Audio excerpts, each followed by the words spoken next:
Gemini, my air babies, positive vibes, motivation, inspiration, elevation, love, light, positive energy, goodwill, peace and healing, abundance and prosperity all your way.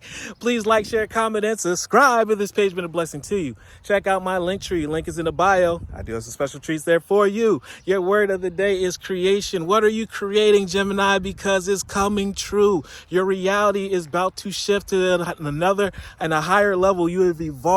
What have you been working on? I can't wait to see it because I need it. The world needs it. So have radical faith and make sure you bring that breakthrough through. Do not limit your gifts. Do not limit source. Just because you're in a tough time or you're still in a place of transition, it always gets harder before it gets better.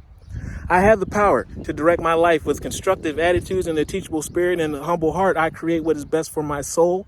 I firmly believe that I can transform my inner and outer worlds by turning every thought into affirmative, strong, direct action.